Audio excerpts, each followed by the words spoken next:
Episode 73. Stop trying to calm the storm. Calm yourself and the storm will pass.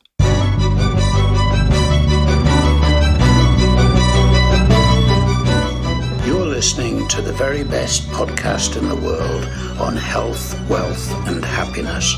Please remember to leave a review and share with all your friends and family. And here is your host, Lars Hilser.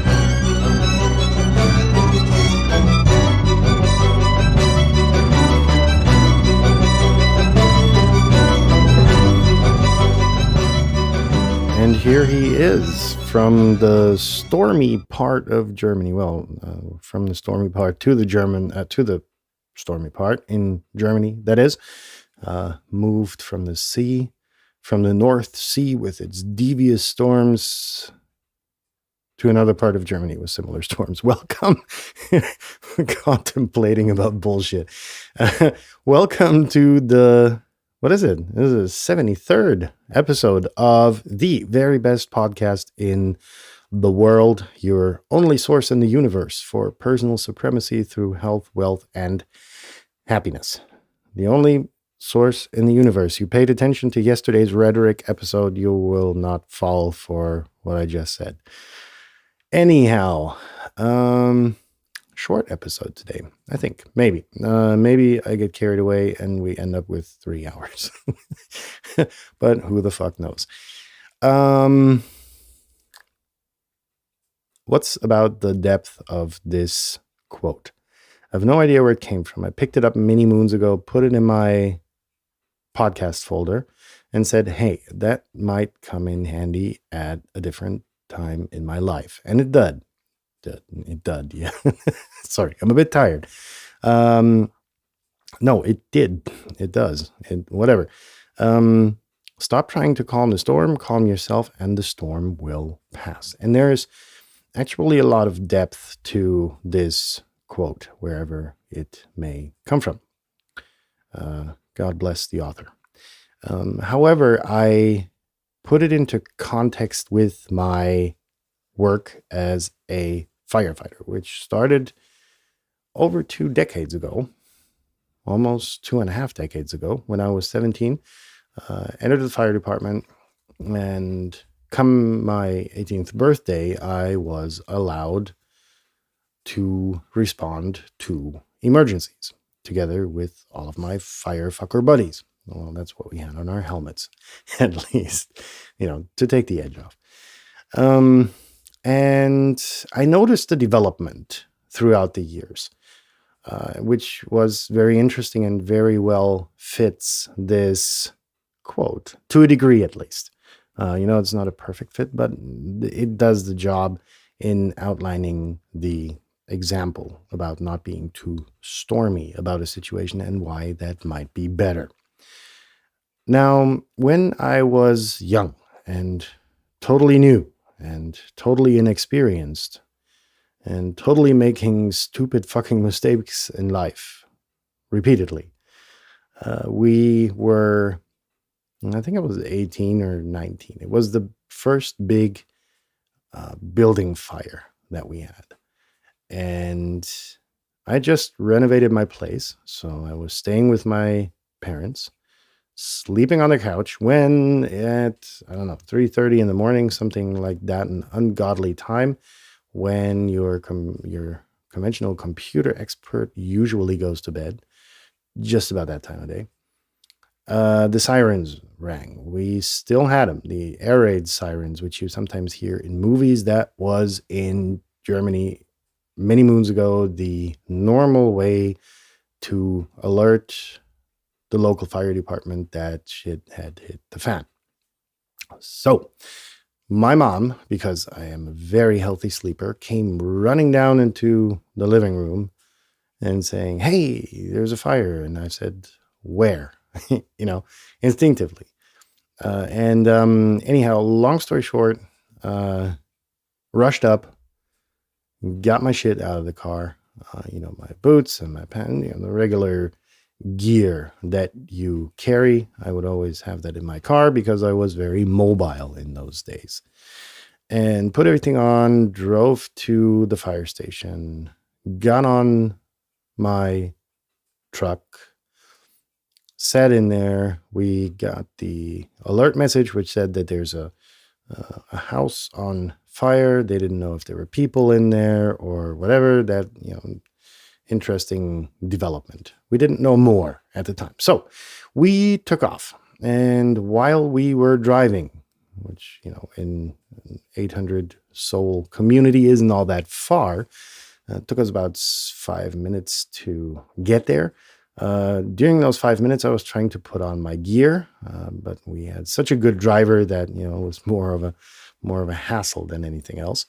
And so I had my respirator on, had my mask on, and we got to the place, and I didn't know the house that was burning.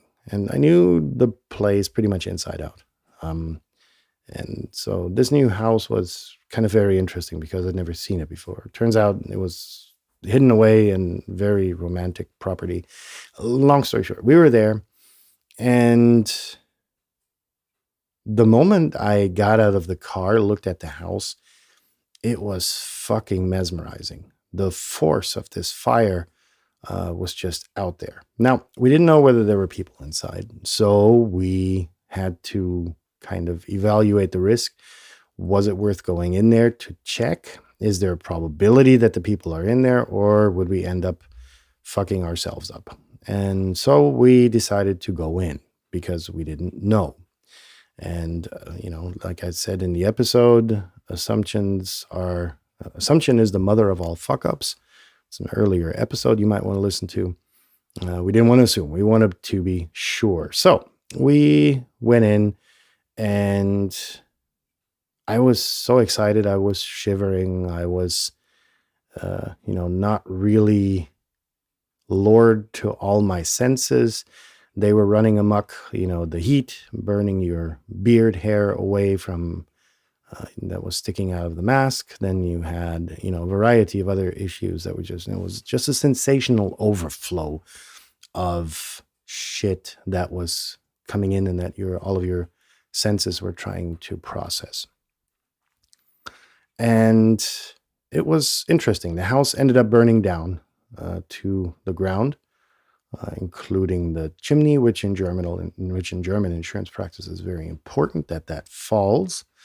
We were able to save and secure the guest house that was on the property, and the garages and everything else. So the thing was a success while it was essentially a complete clusterfuck.